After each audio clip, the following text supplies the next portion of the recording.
para alim, para ulama, para kiai, para habaib, para setijah, para guru-guru mulia yang hadir, dan tentunya tanpa sedikit pun mengurangi rasa ta'zim dan hormat kami, namanya tidak bisa kami sebutkan satu persatu. Terima doa, mudah-mudahan semua orang tua kita, semua guru-guru kita disehatkan oleh Allah Subhanahu wa taala, panjang umurnya dan mudah-mudahan rezekinya diluaskan oleh Allah Subhanahu wa taala.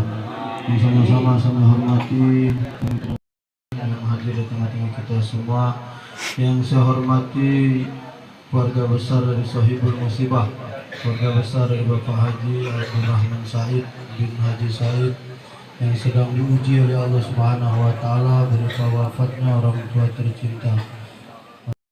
Lalu ditimpakan suatu musibah kepada dirinya, maka mereka berkata, orang yang sabar itu, ini datangnya dari Allah, pun bakal kembali kepada Allah Subhanahu wa taala. Bapak-bapak, ibu-ibu, para jamaah takziah yang insyaallah semuanya dimuliakan oleh Allah Subhanahu wa taala.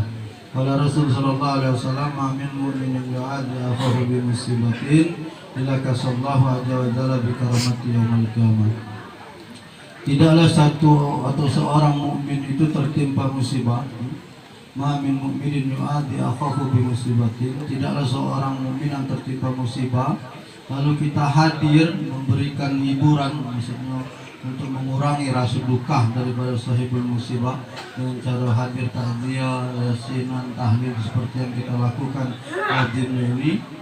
Bila kasallahu azza wa jalla bi karamatil yaumil qiyamah. Kata Rasul, tidaklah yang hadir memberikan dukungan moral kepada saudara yang tertimpa musibah kecuali nanti kelak di yaumul qiyamah akan diberikan pakaian keberkahan oleh Allah Subhanahu wa taala. Maka beruntunglah bagi Bapak Ibu, para jamaah yang sering hadir ketika ada saudara-saudaranya yang tertimpa musibah, bukan cuma sekedar dapat pelajaran dari kematian itu, tapi kita juga mendapatkan pahala yang besar. Nyolatkan jenazah itu 1 kirot, ngantarkan jenazah ke kuburan itu 1 kirot. Sahabat bertanya, apa 1 kirot itu ya Rasulullah? Kata Rasulullah, mislu jabalul bahar. 1 kirot itu sama perumpamaannya dengan gunung yang besar. Berarti kalau kita melok nyolatkan dapat pahala gunung yang besar, melok ngantarkan jenazah lagi ke kuburan dapat pahala segunung besar lagi. Ngaku sangkan pahalanya begitu besar diberikan oleh Allah? Karena Allah pengen ngajarkan kepada kita supaya ingat mati. Jadi kalau habis ngantor orang meninggal sudah terpikir nak korupsi pak. Nih kalau menyinggung di kuburan ada terpikir nak maling, nak korupsi, nak berjudi, nak slot game online ini banyak nih yang bau yang nanti kilo game online ini. Tak terpikir lagi, ngapo? Karena kita menghadapi kematian. Maka kalau ada tetangga, keluarga, dulur meninggal tu melok lah, paling tidak 2, melok nyolati, melok nganter. Ini dah kapan ada meninggal tahan dah galak muka sepatu, dah galak melok solat. Alasannya pakai sepatu. Padahal pahala nyolat kita tadi seperti gunung yang besar. Kapan ke kuburan melok siru bae di jalan, sampai di kuburan tegak di pinggir kuburan ngerokok, ngodot, ngobrol, tidak nyingok wong yang dikuburkan, malah tidak dapat pelajaran. Jadi yang benar itu melok antar kuburan tuh hadir, saksikan, jingoi jenazah masuk di dalam kubur. Kalau ada talqin, baca talqin, doa bersama, selesai balik. Itulah melok antar. Kali yang tegak bawa batang tuh melok ngerami ke? Tegak bawa batang, duduk-duduk, ngobrol-ngobrol, kelakar-kelakar, itu bukan melok nganter jenazah, namanya melok ngerami ke nganter jenazah. Ngerami ke baik, jangan ada siru, lampu merah stopnya kalau segala wong lewat sini stop ke nyong, bagus memang dah apa. Cuman yang bagusnya melok masuk ke di lubang kubur, jingo inian, adep inian, maka kata Nabi Muhammad pahalanya 1 kirot, dapat pahala seperti mislul jabalil bahar, seperti gunung yang besar. Maka itu zikrul maut yang paling dahsyat itu adalah kita hadir dalam setiap peristiwa kematian. Maka Bapak Ibu yang hadir di sini semuanya akan mendapatkan pelajaran dari sebuah kematian, bahwa kelak kita pun cepat atau lambat, suka ataupun tidak suka, senang ataupun tidak senang, pasti akan menyusul Bapak Abdurrahman Said bin Haji Said ini. Cepat ataupun lambat, suka ataupun tidak suka, senang ataupun tidak senang Pak. Dan ingat, kematian tidak mesti sakit dulu Pak. kematian tidak mesti tua dulu. Mungkin kebenaran baik Pak Abdurrahman berapa umur? 86. 86. 86, pas baik kebenaran yang ku ceramah ini Pak Abdurrahman umurnya 86. Kemarin aku ceramah umur 46. Ada pernah ceramah umur 30. Artinya kematian ini tidak nak nunggu tua. Yang muda jangan perlu cak belaka. Nyantai be Ustaz.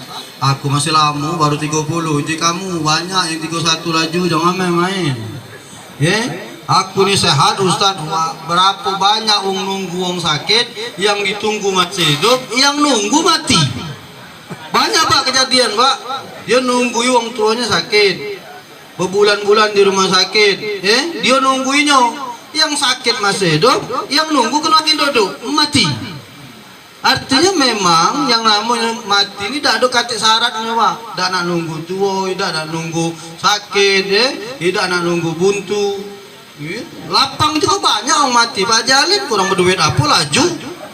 Iya Pak, yang buntu walaupun masih hidup rasa nak mati.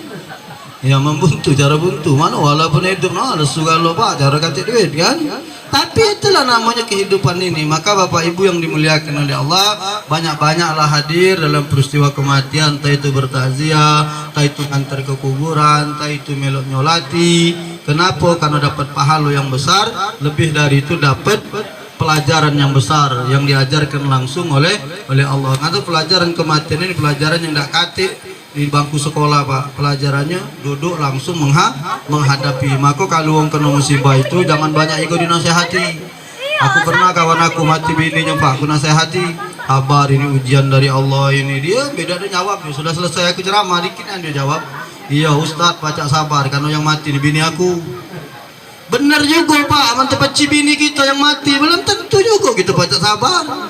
Jadi uang kalau terima musibah itu diam ke bayi jingoi, ngapa dia nak ngeluapkan rasa tangisnya, biarlah yang tak boleh itu ngeluh berteriak-teriak, ya Allah tak adil, nah itu yang tak boleh. Emang dia nangis, biarlah meluapkan kesedihan, karena peristiwa kematian ini Pak ujian yang sangat besar diberikan oleh Allah Subhanahu wa Ta'ala. Maka pahala yang tadi juga luar biasa kata Allah. Begitu ada musibah terutama kematian, katakan innalillah wa inna ilaihi rajiun. Bapak Ibu yang dimuliakan oleh Allah, teriring salam dan salawat tercurahkan kepada junjungan kita suri tauladan umat, sosok manusia yang paling agung, kekasihnya Allah Subhanahu wa Ta'ala, baginda Rasul sallallahu alaihi wasallam, para seluruh keluarganya, para sahabat-sahabatnya, dan insya Allah kita semua para pengikutnya hingga akhir zaman.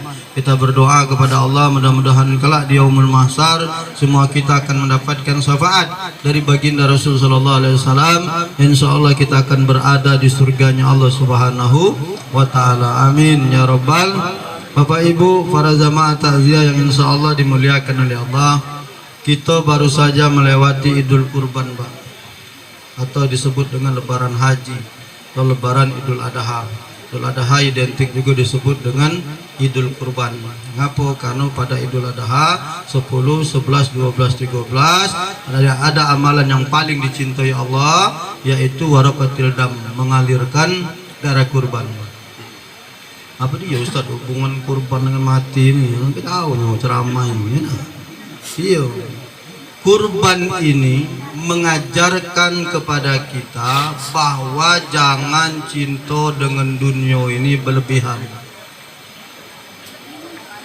Banyak wong yang cinta pangkat dengan jabatan, begitu dipecat gila.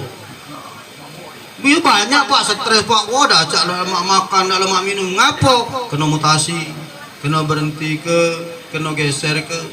Banyak wong yang cinta dengan harta benda yang dititipkan oleh Allah, begitu harta itu hilang, gila, stres, pelangak pelongo, Maka Allah sudah ajarkan kita dengan peristiwa kurban itu Pak. Apa maksudnya? Bahwa tidak ada cinta yang paling sejati itu kecuali cinta kita kepada Allah. Kita dengan wong tua itu cinta Pak, sekedarnya baik. Ngapa begitu orang tua ini diambil oleh Allah, kita tidak sakit nian. Habibaka umaman mayakun bagi doka yaumaman. Kalau cinta terhadap sesuatu itu sekedarnya baik. Wa aburid bagi doka yaumaman. Kalau kita benci dengan sesuatu itu juga sekedarnya baik. Karena berapa banyak orang yang cinta kepada sesuatu, terutama tahu-tahu ujung-ujungnya jadi benci. Begitu banyak orang yang benci terhadap sesuatu, ujung-ujungnya berubah jadi cinta. Maka kita ini dibatasi sebenarnya, diajari lewat kurban ini bahwa cinta ini sekedarnya baik. Nabi Allah Ibrahim lama udah punya anak Pak, sudah menikah dengan Siti Sarah, nikah lagi dengan Siti Hajar, berapa puluh tahun baru dapat anak. Lagi senang-senangnya, lagi ribang-ribangnya Pak, cintanya bukan main. Allah minta Ismail tadi Pak. Bayangkan, ngapo? Karena cemburu. Jangan-jangan kakek Ibrahim ini gara-gara cintanya dengan Ismail ini aja melupakan cintanya dengan aku. Dibunuh rasa itu Pak. Itulah kita nyembelih kurban itu. Maka kalau terjadi musibah seperti ini, anak, wong tua, keluarga, dulur kita diambil oleh Allah, kita tidak sakit nian. Kalau sakit itu tetap sakit Pak. Namanya wong tua meninggal gila pula, wong tua meninggal kita ketawa-ketawa. Maksud aku tuh, karena kita sudah belajar dari peristiwa kurban ini tadi, bagaimana Nabi Allah Ismail itu Nabi Allah Ibrahim mengorbankan Ismail. Sejak saat itu kita belajar bahwa cinta terhadap sesuatu itu sekedarnya baik. Karena cinta yang paling sejati itu adalah cinta kita kepada Allah. Kenapa itu diajarkan oleh Allah kepada kita? Karena Allah sudah tahu manusia ini banyak cinta dengan dunia ini, baik pangkat dan jabatan, baik harta, baik keluarga, anak dan lain sebagainya. Maka Allah katakan inna amwalukum wa auladukumul fitnah. Anak dengan harta kamu itu bisa jadi fitnah bagi kamu. Bagaimana Nabi Allah Nuh Pak punya anak khianat sama bapaknya. Banyak Pak kisah-kisah semacam itu. Bini khianat dengan laki. Anak Nabi Allah Nuh Pak, Fir'aun malah punya bini yang luar biasa. Siti Asia, salah satu wanita yang dicatatkan masuk ke dalam surga. Tidak jamin Pak. Pecah uji kamu tuh aku nih ustadz, bini ustadz pasti bagus galau. Belum tentu. Belum tentu juga bini bandit-bandit itu jahat galau. Belum tentu. Itu sudah membuktikan bagaimana Nabi Allah Nuh seorang nabi, tapi dia justru punya bini berkhianat kepada Allah Subhanahu wa taala. Dengan Nabi Allah Nuh punya anak namanya Kan'an, durhaka dengan bapaknya. Tapi Fir'aun punya bini justru berbakti kepada Fir'aun. Maka aku galak marah kalau ibu-ibu galak ngomong, kami ini tergantung laki Ustaz, aman laki baik kami baik, aman laki bagus kami bagus. Tak kate tergantung. Fir'aun tuh bukan main majalnya Pak, tapi bininya luar biasa taat dengan laki. Jadi ibu kalau nak taat dengan laki, tak ada nak nunggu laki Bu. Berasa laki kamu tidak cak Fir'aun ya. Iya kan? Artinya kalau dia laki kita hormati. Nah, itu pelajaran hidup yang diberikan oleh Allah kepada kita agar kita ini tahu Pak bahwa cinta terhadap dunia ini sekedarnya baik. Karena cinta yang paling sejati itu kepada Allah. Maka datanglah Nabi Allah Ibrahim kepada Ismail, ya bunayya inni ara fil manami ani asbahuka fandur madza tara. Nak, malam bapak ni mimpi nyembelih kau. Nak, mana pendapat kau nak? Ya abati fal matu maru satajiduni insyaallah minas sabirin. Wahai ayahku, tidak usah ragu, tidak usah bimbang, lakukan apa yang menjadi perintah Allah kepadamu, niscaya kamu mendapatiku menjadi orang-orang yang sabar. Itulah pelajaran berharga yang kita dapatkan dari Idul Kurban. Bukan cuma nyembelih sapi, nyembelih kambing, wahai Pak, bukan. Kurban itu mengajarkan kepada kita menyembelih sifat keduniaan kita ini. Bagaimana cinta kita ini kepada dunia ini disembelih sama Allah, sama apa namanya Nabi Allah Ibrahim. Jangan sampai cinta aku dengan Ismail ini mengalahkan cinta aku kepada Allah Subhanahu wa taala. Maka Nabi Allah Ibrahim lulus Pak. Disembelihlah Nabi Allah Ismail. Apakah Allah menginginkan Ismail? Tidak. Allah cuma nak muji. Waktu disembelihkan, pisau itu mendadak menjadi tumpul dan tidak mempan menyembelih lehernya Ismail. Padahal pisau itu sebelum disembelihkan sudah dibelahkan ke batu Pak, tajamnya bukan main. Maka ada bahasa dalam kitab Kifayatul Ahyar, sembelihan itu sebaik-baik nyembelih itu Pak, setajam-tajam pisau, secepat-cepat sembelihan. Maka kalau kami di Juleha itu terkenal satu kali tarian, ceral, bukan nak bergaya, bukan, nak mengurangi sakit pada hewan. Ini aku banyak dapat video nyembelih pecah gergaji kayu itu Pak, gesek-gesek 4-5 kali. ada yang tersungkur-sungkur, iyo. Ada yang pisunya udah mempan, katanya sapi kebel. Bukan sapi kebel, ladeng tuh tumpul. Maka kalau belum nyembelih itu asa dulu, tajami dulu. Ngapa setajam-tajamnya pisau, secepat-cepatnya sembelihan. Itu yang dilakukan Nabi Allah Ibrahim. Belum nyembelih Ismail, dibelahnya dulu dengan batu belah dua dengan lading ini tadi, baru digesekkan. Tapi Allah berkehendak lain. Begitu digesekkan, tak mempan Pak. Digantilah Ismail ini dengan domba yang besar dari surga. Artinya Allah ni tak ada ngambil harta kita Pak. Allah tu cuma muji baik. Kamu ni kira-kira kalau konjuk di barat budak kecil lah Pak, tunjuk mainan, kalau diambil marah dah, ngamuk dah, rebut dah. Ngapa budak kecil ni kapan lagi lah, apa lagi agam kalau bahasa kita tu, lagi senang dengan barang itu, dia lupa makan, lupa minum, lupa mandi. Nah mana cara ngingetkannya? Ambil. Jadi kalau bapak dari lapang kemudian sekarang jadi buntu, mungkin Allah tuh ngingat ke waktu lapang, bapak mungkin lupa. Waktu berduit mungkin bapak lupa. Mama cara Allah ngingat kayak gitu, diambilnya. Begitu diambilnya buntu, mulai ingat ke masjid lagi. Itulah kita nih Pak. Di masjid itu dua, kalau ada orang buntu banyak masalah, kalau ada orang tua lah pensiun. Itulah isi masjid. Budak muda mana jarang di masjid Pak? Ada juga jarang. Aku pernah ketemu budak muda di masjid. Takbirnya mantapnya, Allahu Akbar. Jadi mantapnya budak ini. Ini kok alam biasa kok di masjid. Lagi banyak masalah Ustaz. Nah, jika budak muda banyak masalah, yang tua pensiun. Enggak pandanya ngapa Pak ke masjid lah Ustaz. Nak begawe lah pensiun, nak berdagang nak katik lagi modal. Masjid ni lah. Nah, rupanya pada katik gawe lemak ke masjid katanya. Ya. Kemana yang muda-muda hilang Pak? Karena mereka lagi cinta-cintanya dengan dunia ini. Maka belajar dari kematian ini, belajar dari peristiwa kurban ini, bahwa kita sedang diuji oleh Allah. Bagi yang dititip ke jabatan, sedang diuji dengan jabatan. Yang dititipkan harta benda, sedang diuji dengan harta bendanya. Mudah-mudahan kita lulus Pak. Lulus seperti Nabi Allah Ibrahim yang rela mengorbankan Ismail. Tak tahu kita tadi berkorban apa tidak. Jangan-jangan nak beli kambing 3 juta bayar lagi kita berat. Nak melo arisan sapi 3 juta sikok uang kita berat. Mak mana ketika Allah nak minta anak kita. Maka belajar dari peristiwa Idul Adha ini, Idul Kurban ini, bahwa ketika kita tidak terlalu cinta terhadap dunia ini, maka semuanya diambil oleh Allah. Kita bisa mengatakan inna lillahi wa inna ilaihi raji'un. Ngapa kalimat itu bisa keluar dari mulut kita? Karena kita tidak terlalu hubut dunia, tidak terlalu mencintai dunia. Tapi kalau kita terlalu cinta dengan dunia ini, maka kita akan berkata, Pak, ya Allah, ngapa kau ambil untuk aku? Ngapa kau ambil adik aku? Ngapa kau ambil dulur aku? Begitu hilang harta, kenapa kau ambil harta aku? Kenapa kau ambil mobil aku? Begitu hilang jabatan, ya Allah, kenapa jabatan aku menjadi hilang dan kau ambil? Tapi begitu kita menganggap dunia ini sekedarnya baik Pak, maka tak kati yang jadi sesalan.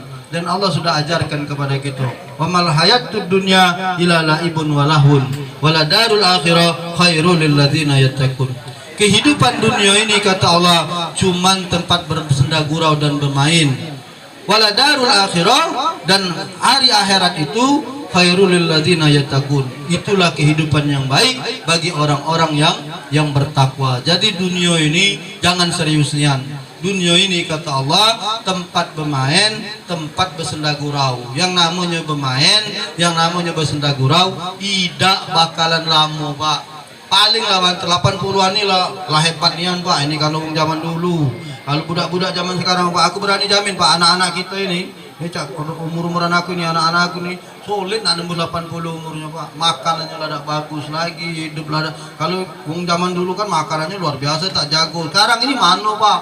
Sudah luar biasa, racun-racun ini masuk. Maka 80 ini sudah umur yang luar biasa dahsyatnya Pak. Sudah luar biasa. Sekarang sudah banyak 40, 50 habis Pak. Kawan-kawan aku Pak, Ustaz Taufik 50 laju. Habib